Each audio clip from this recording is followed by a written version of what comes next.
Congress party వాళ్ళ ప్రోగ్రాంలో బాణాసంచా కాలి ఒక వైసీపీ కార్యకర్తకే కళ్ళు దెబ్బతిన్నటువంటి ఉదంతంలో అతను పెట్టిన కేసు మీద వైసీపీ నాయకుల మీద కేసు అరెస్టుల మీదన హైకోర్టు ఆదేశాలు ఇచ్చింది. బాణాసంచా కేసులో ఏదైతే సార్వత్రిక ఎన్నికల సమయంలో బాణాసంచా కాల్చడం తన గాయాలయ్యంటూ టీడీపీ కార్యకర్తట, ఇది వైసీపీ అని చెప్పారు. ఇప్పుడు టీడీపీ కార్యకర్త నీళ్లు రాస్తున్నారు. లోకేష్ ఇచ్చిన ఫిర్యాదు మేరకు అన్నమయ్య జిల్లా రక్కిరెడ్డి పోలీసులు నమోదు చేసిన కేసులో మాజీ ఎమ్మెల్యే శ్రీకాంత్ రెడ్డి, రమేష్ రెడ్డితో పాటు పలువురు వైఎస్ఆర్సీపీ నేతలకు హైకోర్టు వారెంట్ ఇచ్చింది. వాళ్ళ మీద కఠిన చర్యలు తీసుకోవద్దని పోలీసులు ఆదేశించింది.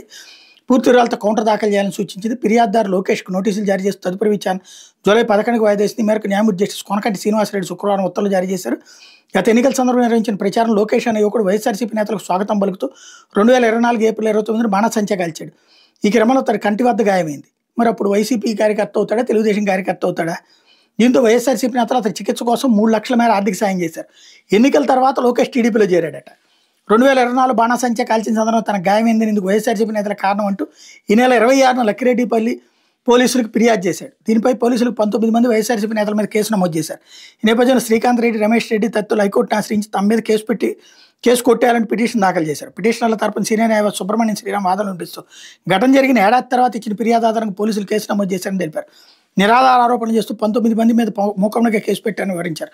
పోలీసుల తరపున assistant public prosecutor Sai Rohit వాదనలు వినిపించారు.